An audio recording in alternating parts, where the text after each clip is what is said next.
So today I want to talk a little bit about the forbidden topic of fitness, which is steroids and enhancement.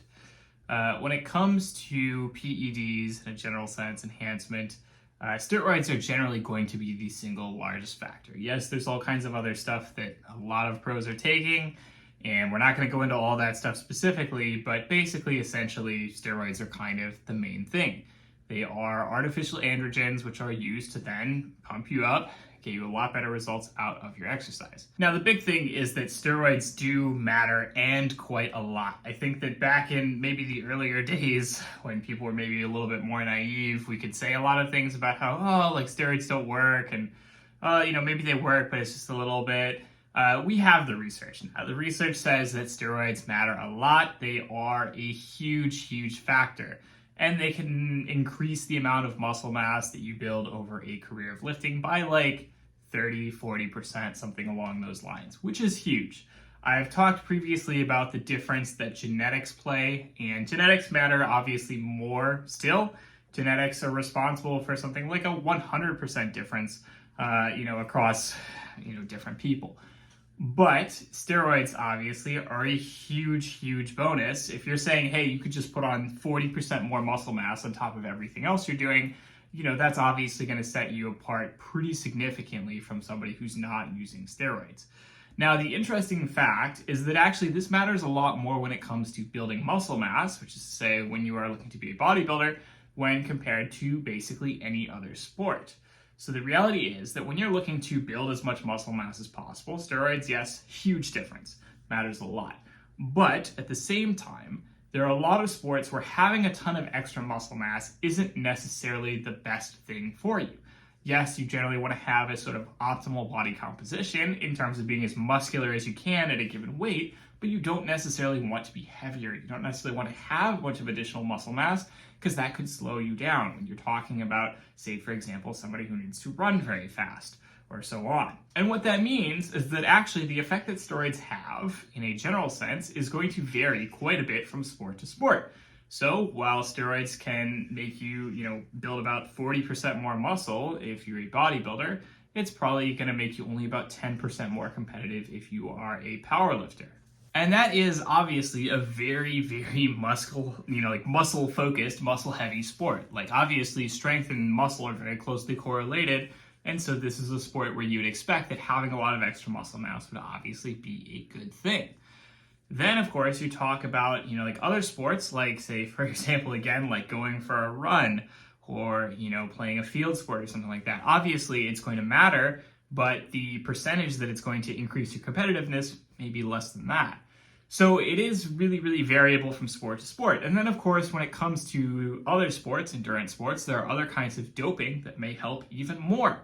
So, of course, we're just talking about steroids today. We're mostly going to talk about bodybuilding, physique, related strength sports, because that's kind of where steroids are going to have the most impact and are going to be the most important thing. It is also true that essentially steroids are so powerful that they can cause you to build muscle mass even if you're not working out. There have been studies that basically compared people who did not take steroids, did not work out, people who did take steroids, didn't work out, people who worked out, didn't take steroids, and people who worked out and took steroids.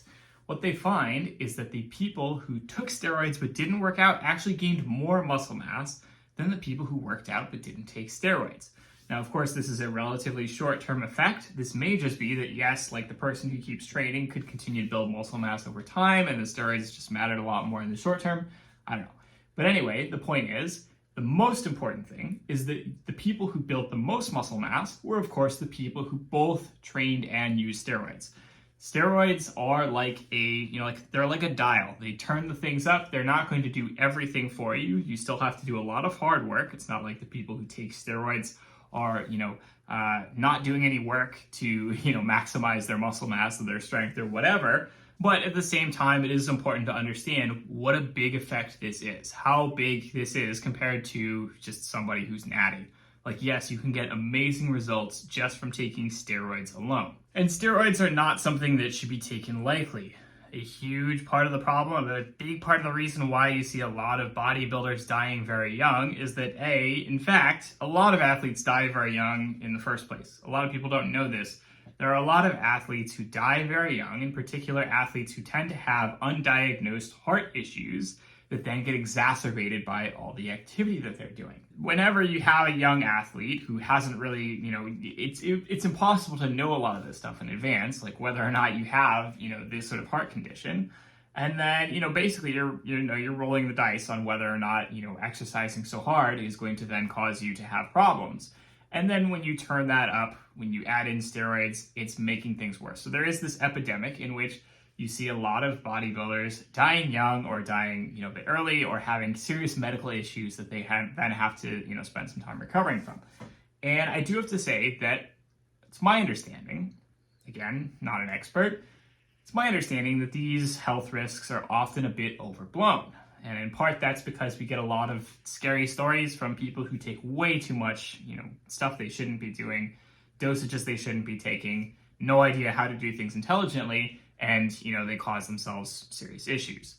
But at the same time, there are plenty of people who take, reasonable dosages. There are plenty of people who take unreasonable dosages, but there are plenty of other people who essentially get away with it. They don't have any serious health issues in the short term, maybe not even in the long term either, very unclear. And another important thing to understand is that there's not a lot of good research on steroids in this, sort of long-term context and in terms of these mega dosages. There is a demonstrated known effect where, the more that you take, the more of an effect you're going to get. And as a result, there are some people who take dosages that are, 5 times, 10 times what you might see studied in the literature, simply because we don't have, it would be incredibly unethical to give somebody such a massive dose of a steroid as, a test condition in a study. That could potentially seriously impact their long-term health. And, it goes against medical ethics, research ethics, to perform a study like that.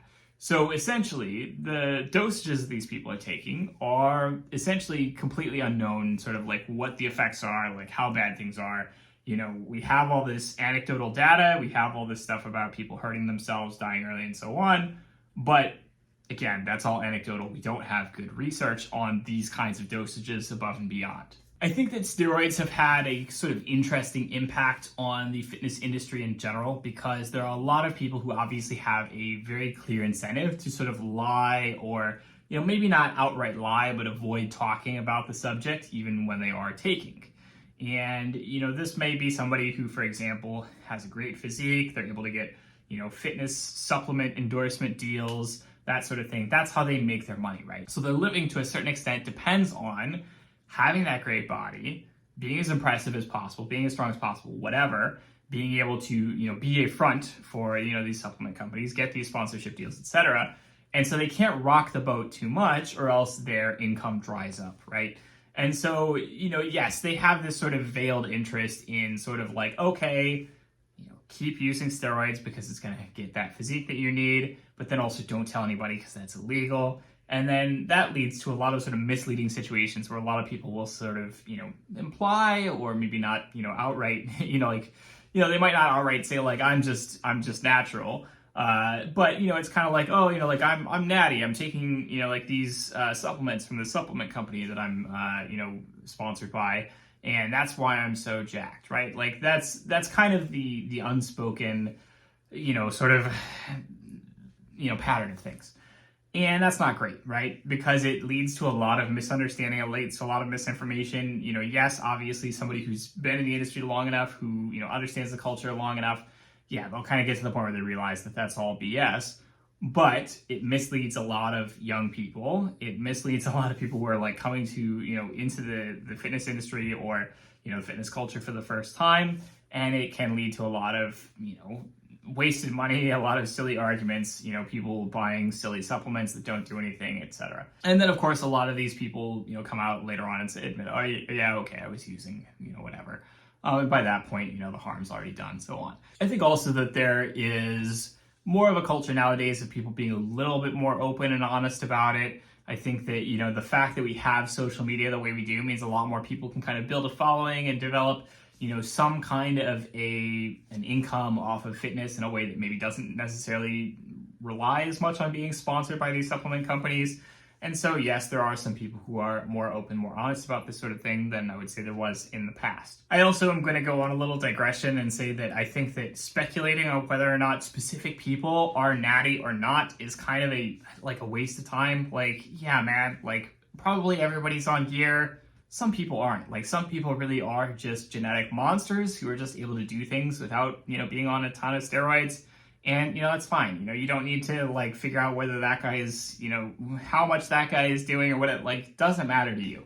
I think that a lot of people get, really hung up on sort of, having these, debates about whether or not they think a specific person is natty or not. And that sort of thing just doesn't, it's just yeah, that's just, clickbait. That's just trying to get, that's just trying to, and so many of the arguments are all oh, well, it's this guy might be natty based on this and this and this. And it's getting into all this, I don't want to say pseudoscience, but a lot of just kind of vibes, right? It's all vibes after a certain point. And I just don't think there's any, point to it. Digression aside, I just don't like natty or not videos or that sort of speculation. I think it's a waste of time. You do you. Don't worry too much about what other people are doing over there. I myself am lifetime natty, obviously. Yeah, I look good, but I'm certainly not on gear. I've never been. I think that most people shouldn't ever be. I remember one time that I was working as a trainer, and this was I don't know, my first, second year that I was working as a personal trainer. And basically a guy came to the gym and he was oh, you got a great physique. Oh, thanks. And he's are you on steroids? And I was nope, totally natty. Don't do that sort of thing. And then he comes back and he's well, okay, my goals are that I want to, build up my chest. I want to build up some strength. I want to have a good physique. I've been thinking about doing steroids. And, is that something you could help me with? And basically, I would like to stop and clarify.